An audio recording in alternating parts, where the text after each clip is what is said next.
by Elissa and Jiang, contributing. Roger first fell in the shower.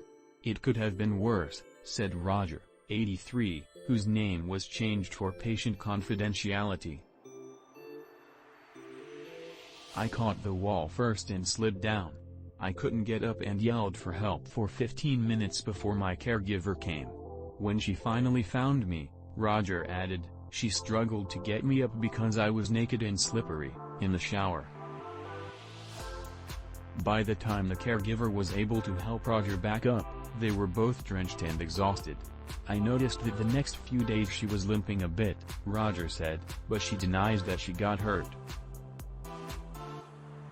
"There are many reasons people fall. You reach over to retrieve the farther than you expected shampoo bottle in the shower, trip over the edge of a rug that slightly shifted during your grandchildren's last visit, miss a step going down the stairs you go down every day." 1 out of 4, or 30 million, older adults fall every year in the United States, a leading cause of injury and premature death. The most common falls occur in the home, particularly in the bathroom, bedroom and stairs.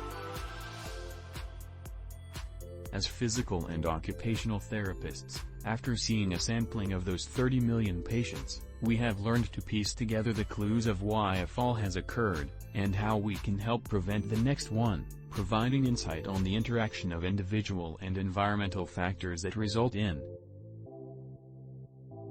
While Roger was lucky to walk away from that ordeal unscathed, his apprehension of falling turned him toward a more sedentary routine in the 2 months leading up to his initial therapy appointment.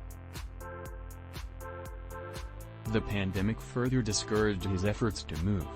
"I used to walk 4 blocks every day," he said. "Now, I walk once or twice down the hall, if at all." A poll by the University of Michigan and AARP suggests that the COVID-19 pandemic may have increased older adults' risk of falling, as more than 37% of older adults reported less physical activity and 23% reported an increased fear of falling during the pandemic. The two are inversely correlated. Those who did less physical activity feared falling more. Other studies have shown that the fear of falling seems to be as important as other factors, such as previous falls, in limiting older adults' daily activities. A vicious cycle persists. The 2 months of dramatically reduced activity led to increased swelling in Roger's legs and widespread atrophy, which, in turn, made it harder for him to get up and move. He was caught in a cycle of withering. Roger's therapy reintroduced him to exercise, slowly increasing his distance of walking, from twice down the hall to thrice, then 4 times. For his generalized weakness, he started with repetitions of moving his body weight through a pain-free range of motion.